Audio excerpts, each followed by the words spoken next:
Profeta Malaquias. Eu tinha toda uma expectativa de deixar essa suspense, mas acabei que pela manhã antecipei que falaria, pregaria e começaria a pregar então com base em Malaquias. Minha pretensão é que isso leve alguns meses, e a menos que Jesus volte nesse intervalo de tempo, e isso é possível de acontecer, irmãos, se Deus me permitir, eu espero então contemplar toda a mensagem do profeta Malaquias. De imediato, então, quero que você abra a escritura no livro do profeta, texto que nós consideraremos hoje são os 5 primeiros versos do capítulo 1 daquele livro. Para quem talvez tenha mais dificuldade, irmãos, o livro do profeta Malaquias é fácil de achar porque ele é o último livro do Velho Testamento. E para aqueles que estão pretendendo ter filhos, está aí um bom nome para você dar ao seu filho, Malaquias. Você vai entender depois por quê. Mas abra aí em Malaquias 1, do verso 1 ao verso 5.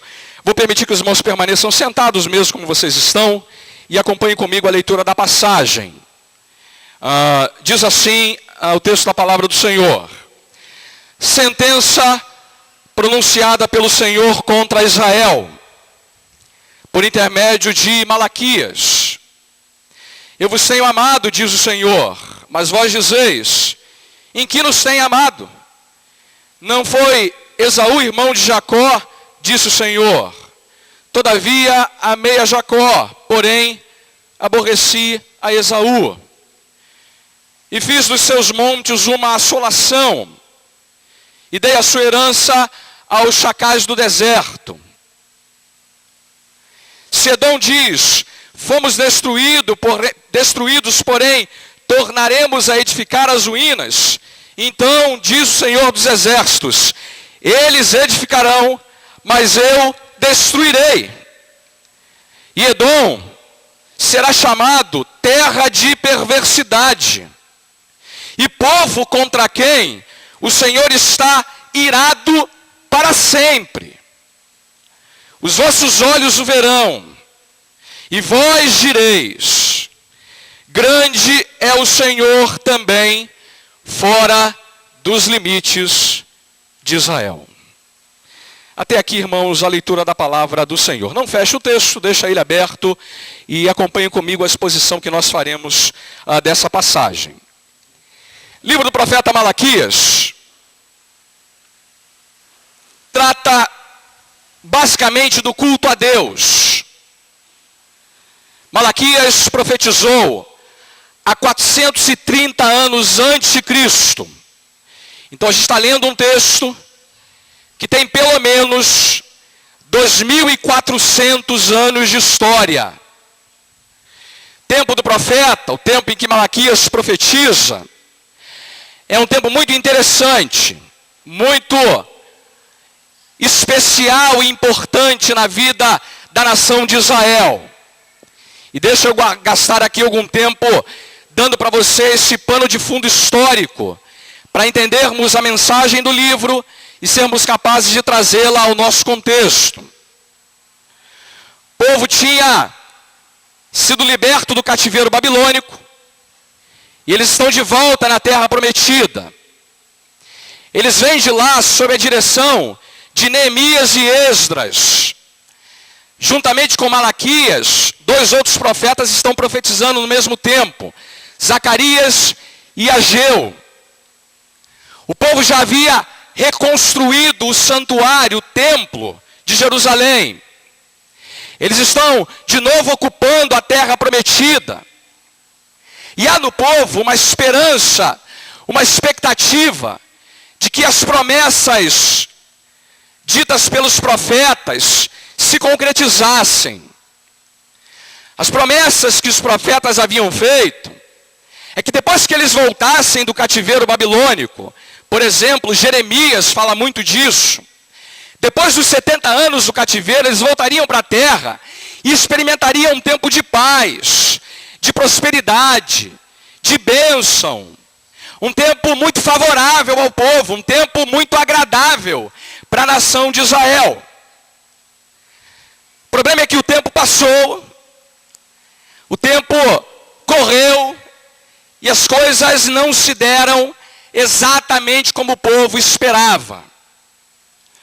A verdade é que Malaquias prega num tempo de muita frustração, de muita desesperança, em que o povo está questionando se vale a pena ou não continuar servindo a Deus, se vale a pena ou não continuar adorando ao Senhor no santuário, se vale a pena ou não continuar esperando que Ele concretize as promessas que Ele havia feito ao seu povo. Para dar alguns exemplos disso, o cumprimento das promessas não havia se dado de maneira completa ainda. Por exemplo, muitos judeus que haviam ido para o cativeiro preferiram permanecer lá. Gostaram daquele período na Babilônia e não quiseram voltar. Continuaram adorando a Deus em sinagogas e não quiseram voltar para a terra prometida com o povo.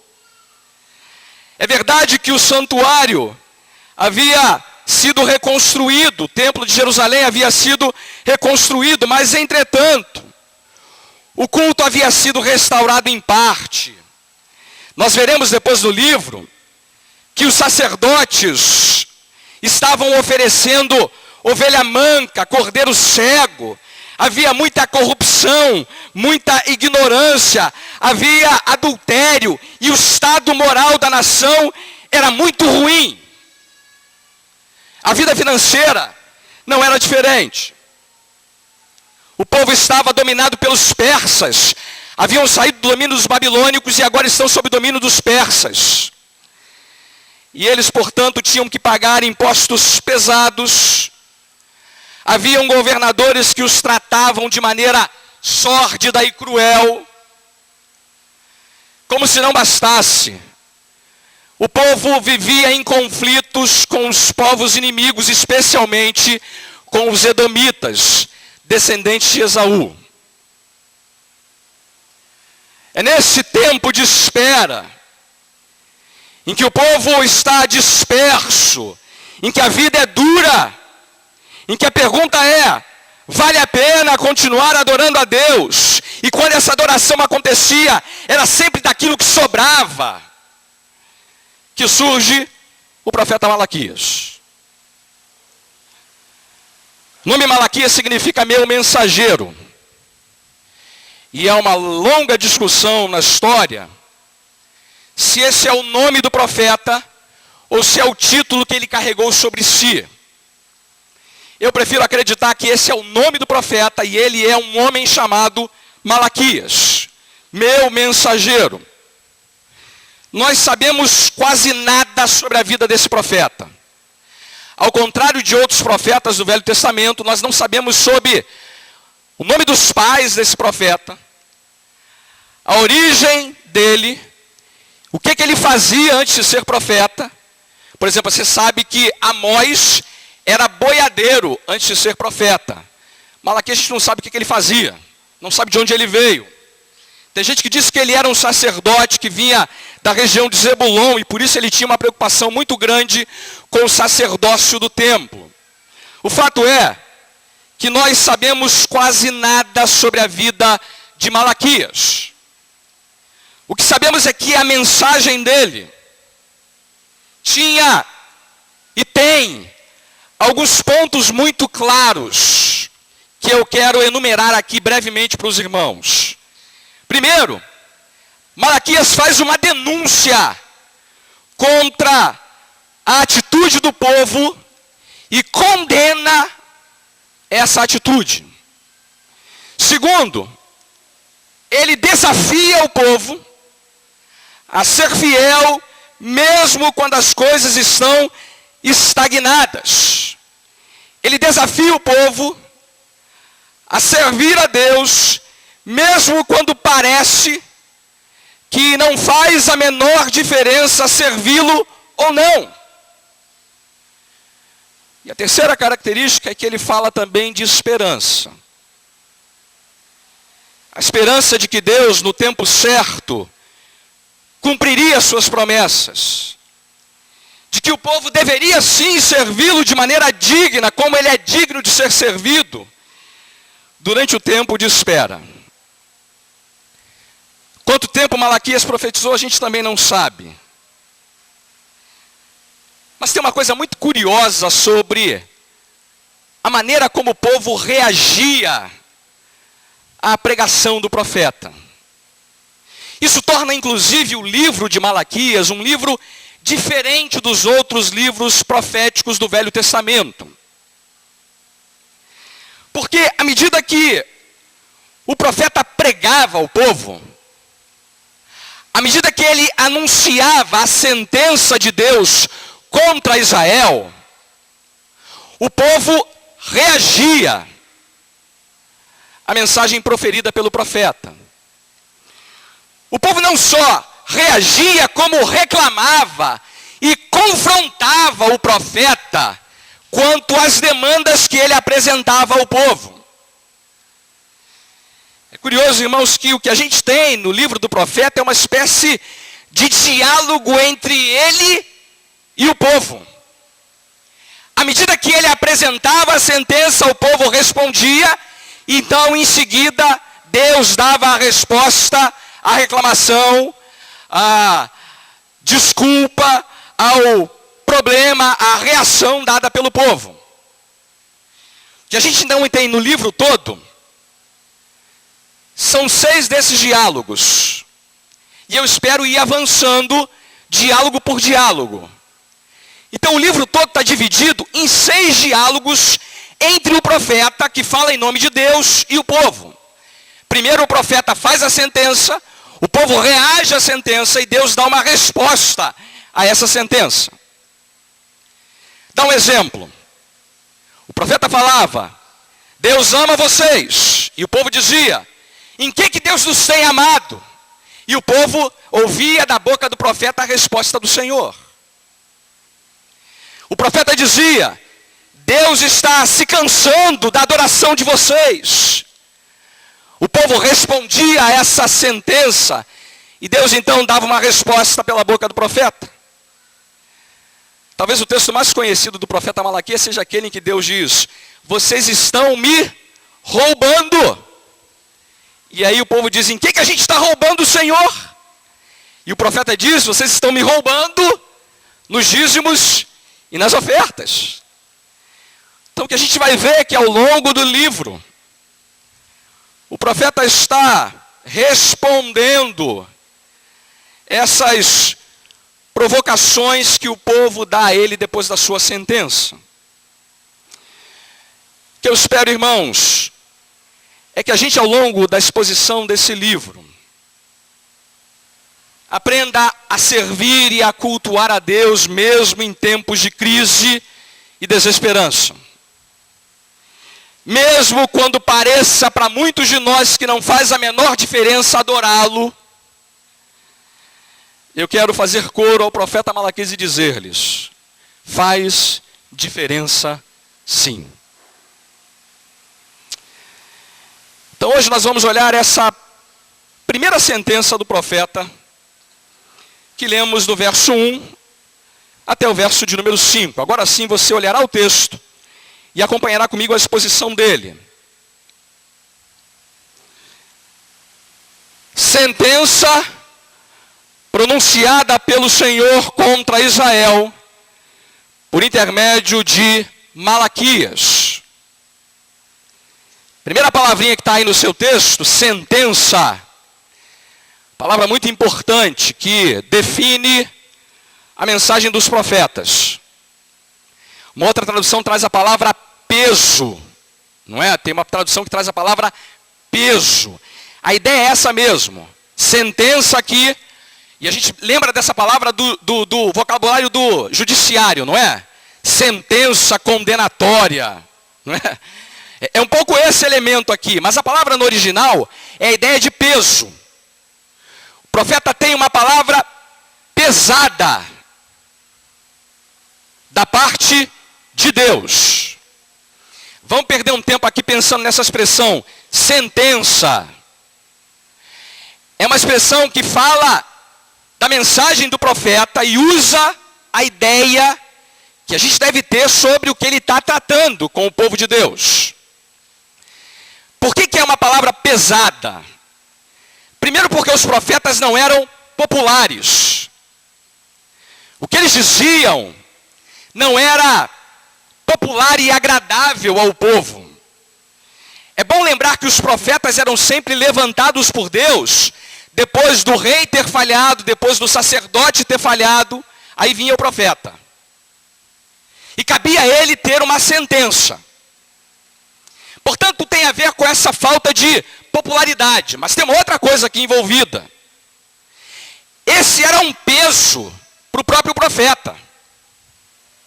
Irmãos, vamos lembrar que se o profeta pudesse escolher a mensagem que ele tinha para dar, ele não escolheria uma sentença pesada.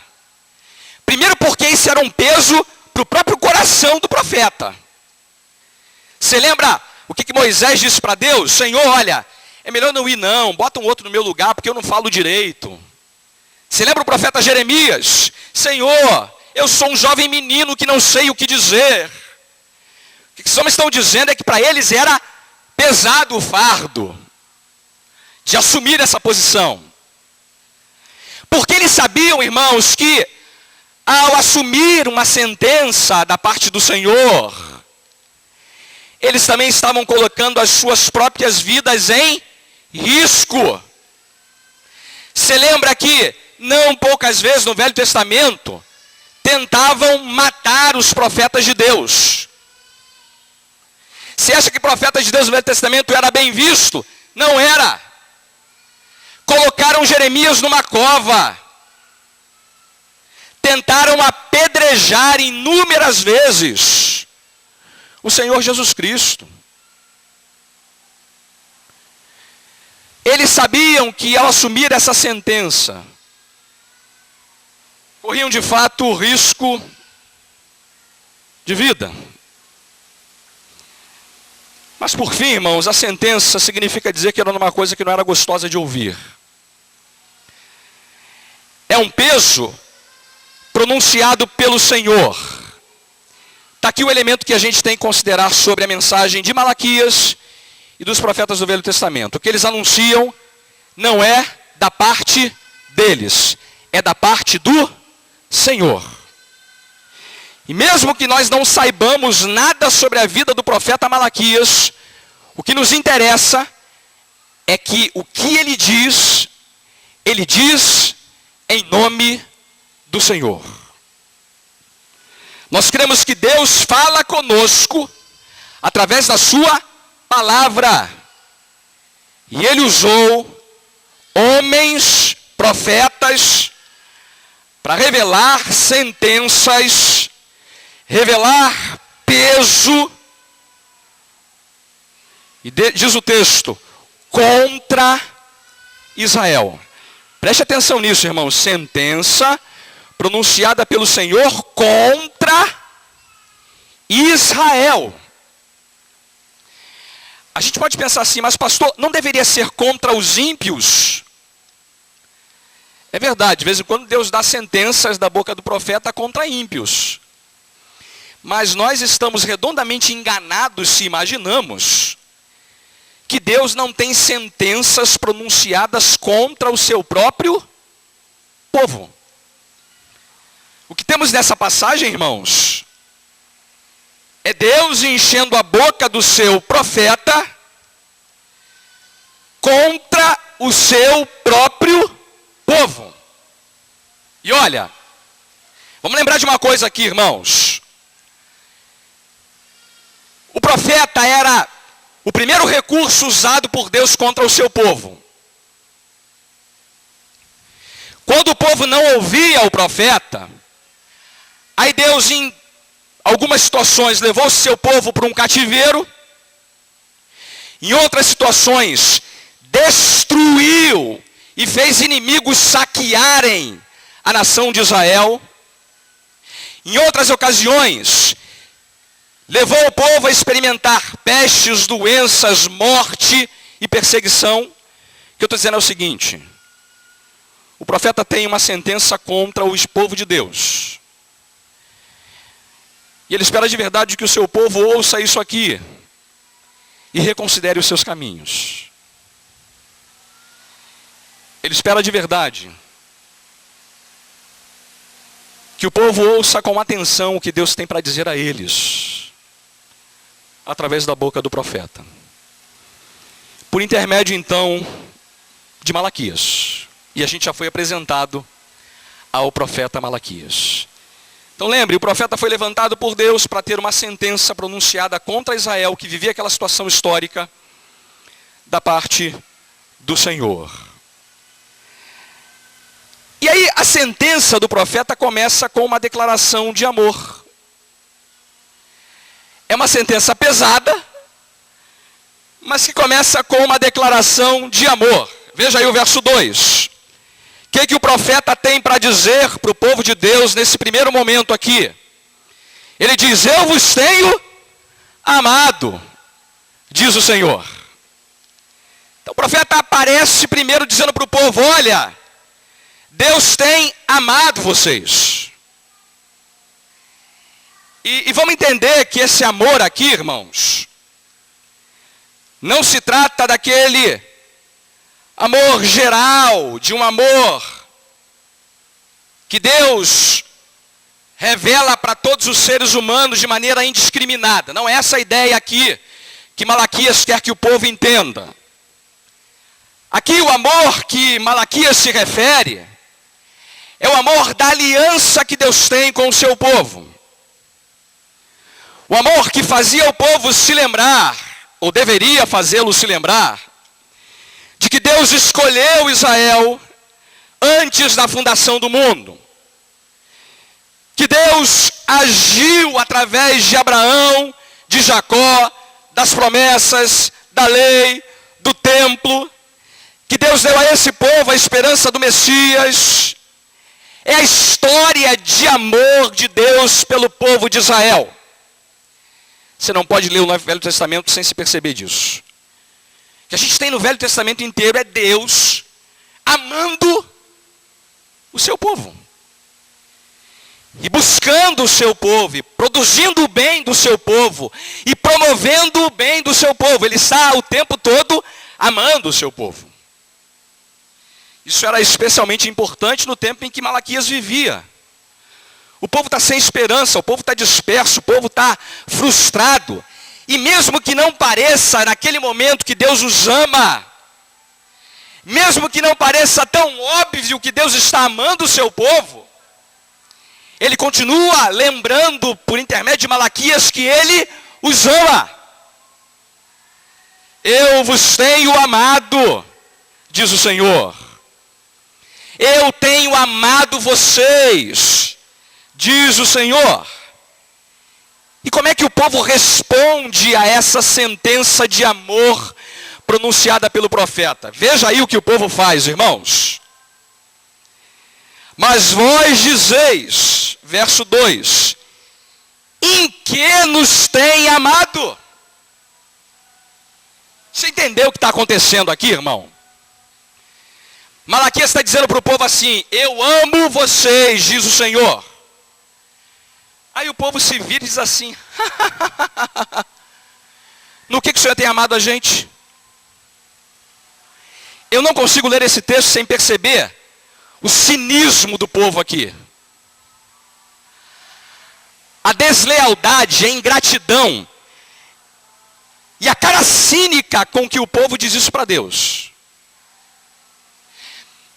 Eu vou tentar fazer um paralelo aqui, que é um paralelo que me ajuda muito a entender essa postura do povo aqui. Quem tem filhos, especialmente filhos menores, sabe que em algumas ocasiões os filhos dizem assim para a gente: papai, mamãe, o senhor não me dá nada. Papai, o senhor não promove o meu bem nunca. Ainda tem o disparate de dizer assim: puxa, que amor é esse, hein? Vontade que dá é pegar esse menino né? Pelo braço com carinho, com amor. Amor. Levar ele no quarto dele e dizer assim: é mesmo, seu descarado, seu cínico. A sua escola, a sua vida, o seu alimento, você consegue isso aonde? Mal falando, irmãos, é isso que o povo está fazendo. Deus, pela boca do profeta, diz assim: olha, eu amo vocês. E o povo diz assim: como assim? Cadê as provas? O Senhor não me dá nada, o Senhor não faz nada, o Senhor não se importa comigo. Como assim? Em que o Senhor tem amado a gente? Como assim? Como assim? Um povo cínico, de coração duro, de ingratidão profunda no seu coração. Talvez os argumentos que eles estivessem usando seriam parecidos com esses. Mas Malaquias, o emprego está difícil, Malaquias. Cadê esse Deus que nos ama? Malaquias, eu pago imposto à beça para esses persas e sou subjugado por eles. Cadê esse Deus que tanto me ama? Malaquias, minha família só vive com gente doente, Malaquias. Cadê esse Deus que me ama? Malaquias, você não sabe o sofrimento que eu passo. Malaquias, eu moro num país injusto. E para minha classe as coisas são muito difíceis. Eu não consigo emprego. Como é que é esse negócio que Deus me ama, Malaquias? Pergunta cínica, irmãos. Para uma afirmação cheia de amor da parte de Deus. E sabe que eu vejo muita gente cometendo o mesmo erro do tempo do povo, no tempo do profeta Malaquias. Gente que insiste em medir o amor de Deus a partir das bênçãos materiais, visíveis e temporais que possamos experimentar. Não é assim que muita gente raciocina em termos bíblicos? Sujeito que tem bens materiais em abundância, que tem carro novo, casa na praia, vida farta, vida tranquila, esse sujeito é, para muita gente, abençoado por Deus. Agora o irmão que tem um fusquinha velho, que tem que pegar no tranco, as contas estão sempre sendo ali ajustadas. De vez em quando fica sem comer, porque não tem muito dinheiro para comer. Os filhos estão doentes. Esse irmão está no pecado. Tem que orar por ele, fazer um banho de sal grosso, seja lá o que for. A ideia, irmãos, que muita gente tem, que é falsa, equivocada e que não afirma as verdades bíblicas. E que eu lamento dizer, muita gente no Brasil entende a bênção de Deus nesses termos.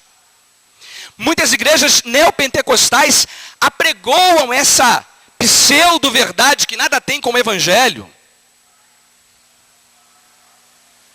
Porque o evangelho não estabelece, em momento algum, o amor de Deus nesses termos. A Bíblia não diz para o povo de Deus que eles sempre experimentarão vitória, vitória, vitória. Nada disso, irmão. O povo estava passando por situação difícil, havia inimigo, havia desesperança, mas Deus não havia deixado de amá-los em momento algum. O evangelho não define o amor de Deus em termos de bênçãos que possamos ver, vislumbrar, experimentar nessa vida. Não tem nada a ver com isso. Eu lamento, irmãos, que às vezes a gente fica meio contaminado por essa visão, sabe? E começa a achar que no nosso caso Deus não está nos abençoando tanto assim. Que no nosso caso as coisas não estão assim, tão boas quanto poderiam estar. Malaquias está confrontando o povo com isso e dizendo para eles: vocês estão enganados. Se leem os fatos a partir dessa perspectiva. Se deixam influenciar por essa visão.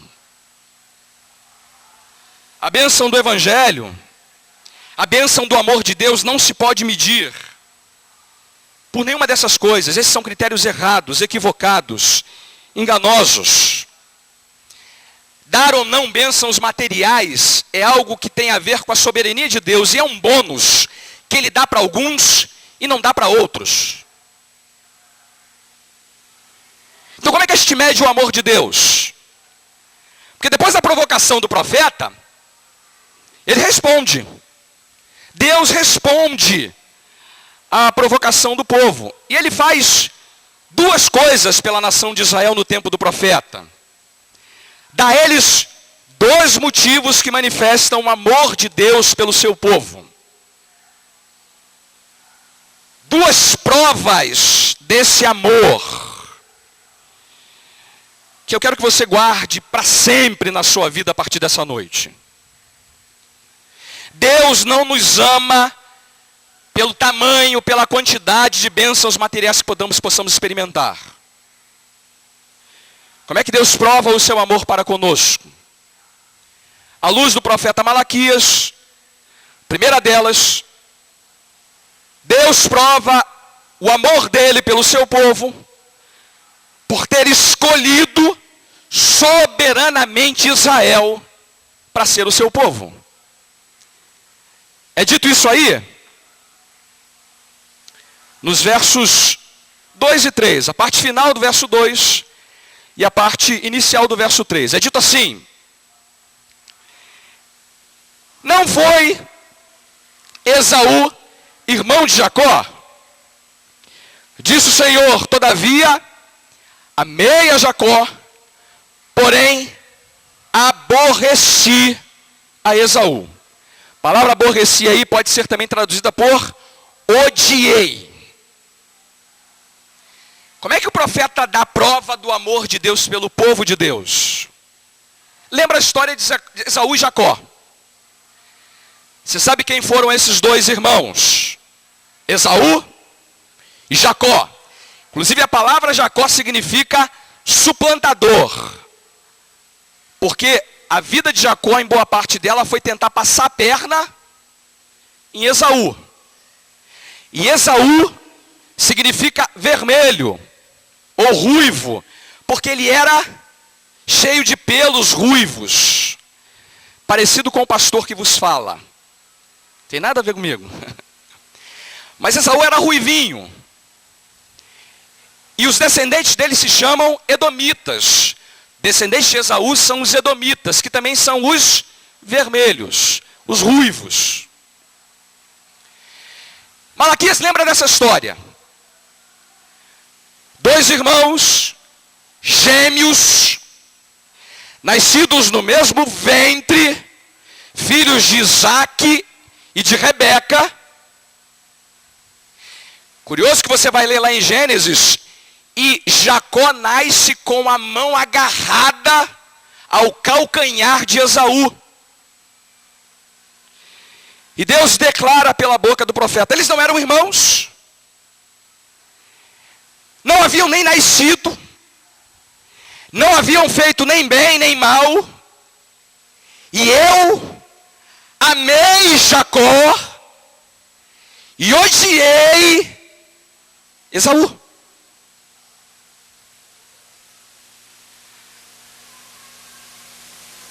Amo vocês antes mesmo de vocês terem feito bem ou mal. É um amor soberano.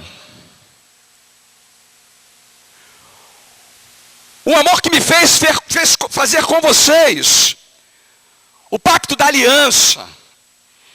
Entregar a vocês as leis, os estatutos, as ordenanças. Foi a vocês que eu dei a esperança do Messias. Foi pela escolha soberana que eu fiz quanto a vocês que dá prova do meu amor por vocês. Poxa, mas e daí? Você pode estar pensando, mas o que isso tem a ver comigo? Eu estou cheio de problema aqui à minha volta, eu estou cheio de dificuldade à minha volta. O que isso tem a ver comigo? Irmão, para pensar numa coisa. Raciocina comigo e raciocina com o profeta.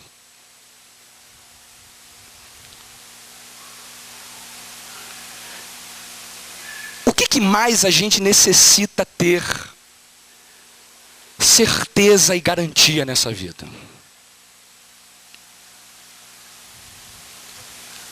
O que pode ser mais importante do que saber que Deus me ama, apesar de mim mesmo, e que a sua graça soberanamente me garante perdão, salvação e vida eterna, pelo que Ele fez através do seu Filho Jesus em meu lugar. Amado, o que mais pode ser importante do que saber que Deus decidiu me amar, Deus decidiu me escolher, Deus decidiu enviar o seu Filho por mim,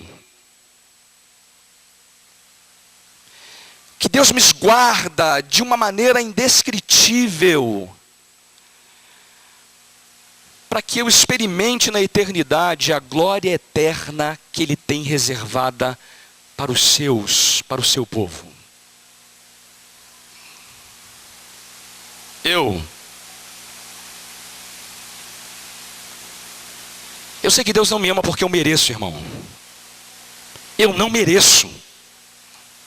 Foi Ele quem soberanamente me escolheu. Se eu dependesse de mim mesmo para ser parte do seu povo, eu jamais o seria. Ah, pastor, mas eu não gosto dessa coisa de doutrina da eleição. Eu não entendo essa doutrina. Predestinação é um negócio difícil para mim. Amado, eu não quero discutir isso com você hoje. Eu não quero ficar convencendo você dessa doutrina. Não é esse meu ponto. Uma coisa você tem que concordar comigo. O profeta está dizendo em alto e bom som no texto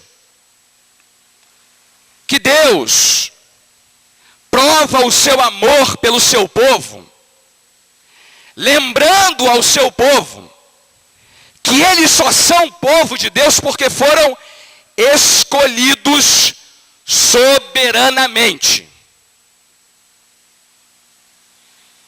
E mesmo que pareça para mim e para você uma questão difícil de ser entendida, eu não quero perder tempo em tentar explicar isso para você. Mas quero mostrar que esse é o argumento que o profeta usa para dizer ao povo de Deus que Deus os ama.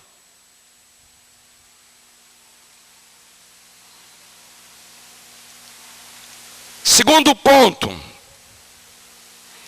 é que não apenas o profeta aponta a escolha soberana de Deus, mas o profeta também mostra o contraste entre o tratamento dado por Deus a Jacó e aos seus descendentes, e o tratamento dado por Deus a Esaú e os seus descendentes.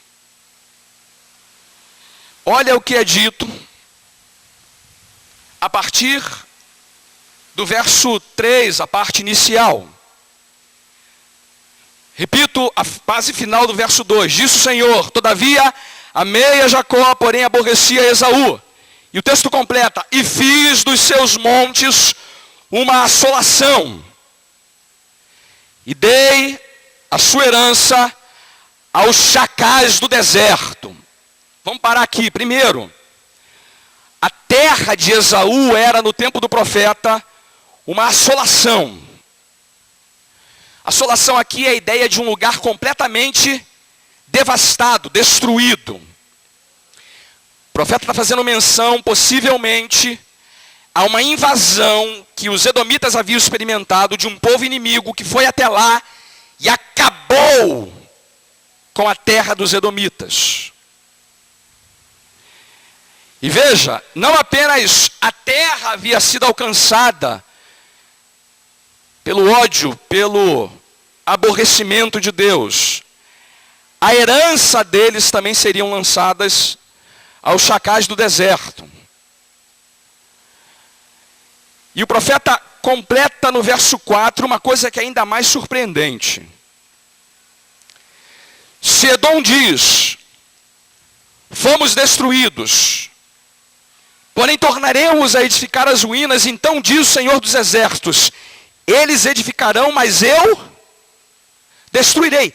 Não adianta tentar edificar, porque se edificar, Deus vai destruir.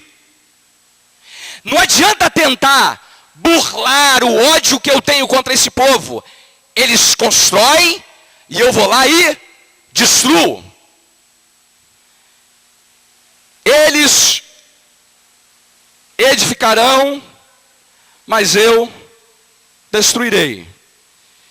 E o verso termina com uma frase ainda mais dura. E Edom será chamado terra de perversidade, e povo contra quem o Senhor está irado. Até quando, irmãos?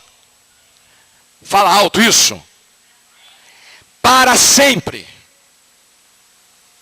Então o que é aqui? Qual é aqui o ponto que o profeta está estabelecendo? Ele quer estabelecer um contraste da maneira como edomitas e Edom têm sido tratados pelo Senhor, e a maneira como Deus tem tratado a Jacó e os seus descendentes. Porque o povo voltou para a terra prometida depois do cativeiro. Eles haviam sido assolados pelos babilônicos, mas agora Deus está reconstruindo tudo para eles. Olha agora para os edomitas. Dá uma olhada no que está acontecendo com eles. Eles foram devastados, destruídos. A terra deles é terra de perversidade. E se eles edificarem, eu vou destruir. E esse é o povo contra quem o Senhor está irado para sempre. É como se o povo, ao ouvir as palavras do profeta, pensasse assim, irmãos: eu podia ser descendente de Esaú. Eu podia estar exatamente agora do lado do povo contra quem o Senhor está irado para sempre. E se eu não estou do lado daqueles contra quem o Senhor está irado para sempre, não é porque eu sou melhor do que o povo contra quem o Senhor está irado para sempre, mas é porque Deus me ama e me escolheu soberanamente. Primeiro raciocínio que o profeta quer que o povo tenha é que nós podíamos ser aquele povo. Aquele povo sem misericórdia, sem compaixão. O povo que constrói e Deus destrói. O povo sem perdão e sem chance de ser feliz, porque Deus está irado contra eles para sempre.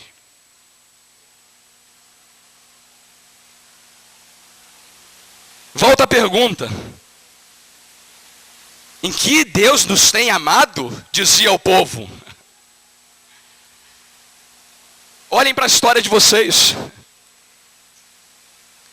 Olhem para o que Deus está fazendo com vocês agora e compare isso com aquilo que Ele fez com os edomitas.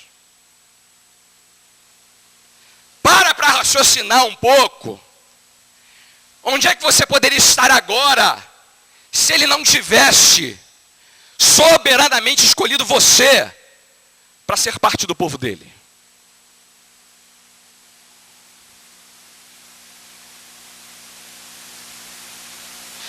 E ele termina com essa parte do verso 5. Os vossos olhos o verão, e vós direis: grande é o Senhor também fora dos limites de Israel. Segunda resposta que Deus espera do povo é que não só eles olhem para o passado, mas olhem também para o futuro. Essa é a expressão, né? vossos olhos o verão. Do que ele está falando? E vós direis, grande é o Senhor também fora dos limites de Israel. O profeta está fazendo uma provocação, né? Uma espécie de deboche com o povo. Por quê? Porque o povo dizia assim, em que Deus nos tem amado? Ele tem amado a gente? E aí ele diz assim, olha, no futuro vocês dirão que o Senhor é grande, fora dos limites de Israel. Por que ele está fazendo essa previsão para o futuro, para aquilo que vai acontecer na vida do povo? E eu quero fazer aqui um paralelo, irmãos, porque na Escritura, os edomitas, não só aqui em Malaquias, mas em vários outros livros proféticos do Velho Testamento, são o povo que simboliza, que representa historicamente a ira de Deus contra os ímpios. Então eu posso fazer aqui uma interpretação desse verso 5, dizendo que o profeta está apontando para a nação de Israel naquele tempo, é que eles devem olhar para o futuro, olhar para o dia em que Deus há de destruir e banir da face da sua presença todos os ímpios, todos os que praticam, cometem e vivem na iniquidade.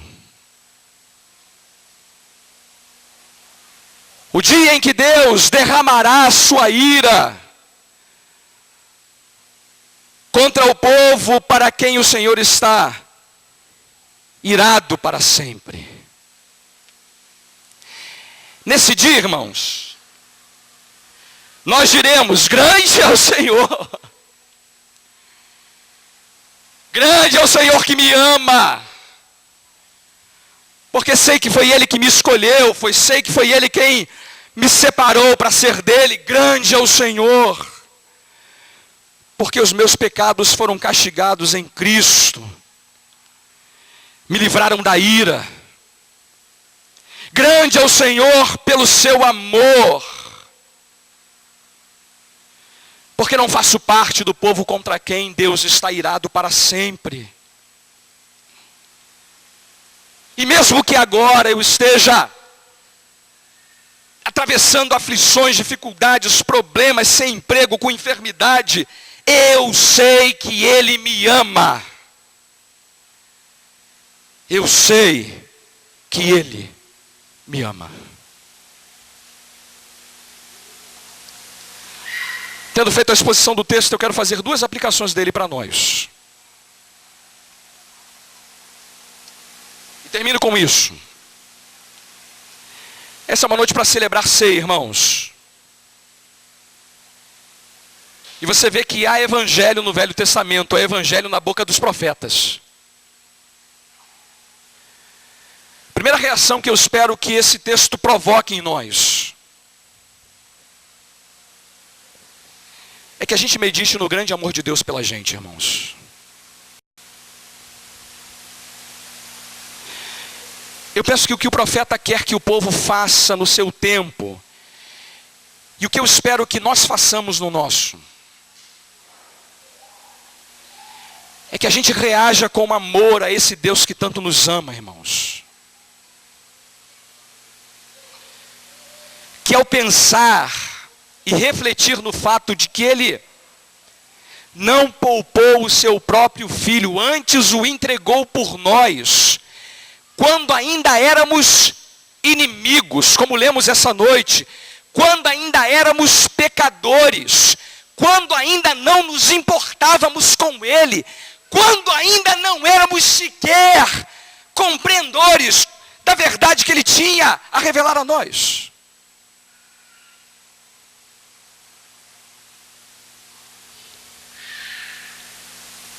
Deus nos ama. Deus nos ama, irmãos. E Ele não precisa dar prova nenhuma do seu amor por nós, porque Ele já o fez. Ele não precisa nos encher de bênçãos materiais nessa vida, porque essas coisas não são necessárias. Deus nos ama, porque nos elegeu no seu Filho, e nos alcançou pela sua graça, antes da fundação do mundo. Olha, deixa eu dizer uma coisa para aqueles que estão se perguntando: será que Deus me tem amado de verdade?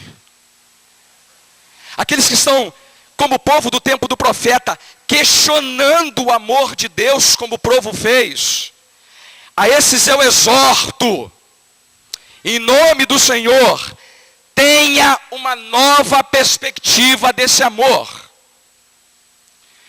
Pare de se enganar imaginando que acontecimentos trágicos, difíceis, problemáticos podem fazer você acreditar que Deus não o ama mais. Mentira! Ele nos ama, Ele nos deu o seu Filho, Ele nos escolheu para sermos seus filhos, Ele nos garante tesouro nos céus, vida eterna. Tudo mais é secundário, ou tudo mais não faz a menor diferença. Nós não somos, irmãos, o povo contra quem o Senhor está irado para sempre. Deus nos ama em seu Filho. Espero que você responda ao amor dele, amando a ele inteiramente. Como é que a gente faz isso, irmãos? No texto aqui, contexto direto do profeta, sirva e glorifique a esse Deus no culto, por exemplo. Dedique a sua vida inteiramente a Ele. É o que o profeta diz. Segunda aplicação. E agora me refiro àqueles que ainda não fazem parte do povo de Deus. Esse sermão pode parecer para você uma sentença contra você. Pode parecer que não há fio de esperança algum para a sua vida, que não há nada a ser dito a você depois de uma exposição do profeta Malaquias. Mas eu lhe digo que, pelo contrário, a sua presença aqui essa noite, a oportunidade que Deus está falando a você pela boca do profeta, é evidência de que Ele está bem perto, chamando você a se arrepender, a crer no seu Filho. E mesmo que você não entenda toda essa questão de eleição, descendência de Jacó e coisas parecidas, eu lhe garanto que todo pecador que se arrepende e confia plenamente no Senhor Jesus como Salvador e Senhor da sua vida, é amado do Senhor. É amado do Senhor. A gente fez uma viagem durante esse período de férias, e a minha esposa comprou esses bibelôs, não é esse o nome? Negócio que vende nesses lugares de turismo. E as mulheres gostam de ir nesses lugares para comprar várias coisinhas para dar de presente e tal. E a gente comprou lá para casa um claviculário, que negócio onde bota a chave. E ela escolheu um que tem uma frase muito conhecida da Escritura que diz assim: se Deus é por nós, quem será contra nós? Enquanto eu estudava esse texto e preparando o sermão, eu me lembrei que essa frase pode ser usada em dois sentidos, né? Pode ser usada pelo povo que tem Deus a seu favor. Se Deus é por nós, quem será contra nós? Mas o inverso da frase também é verdade. Se Deus é contra nós, quem será por nós? O que eu estou dizendo é que só há duas maneiras de viver essa vida, irmãos. Ou Deus nos ama, ou Ele está irado contra nós para todo sempre. E aqueles que saem dessa situação de estarem irados, ou melhor, serem alvos da ira de Deus, para a situação de amor, são aqueles que dependem, creem, confiam e se rendem completamente ao Senhor Jesus.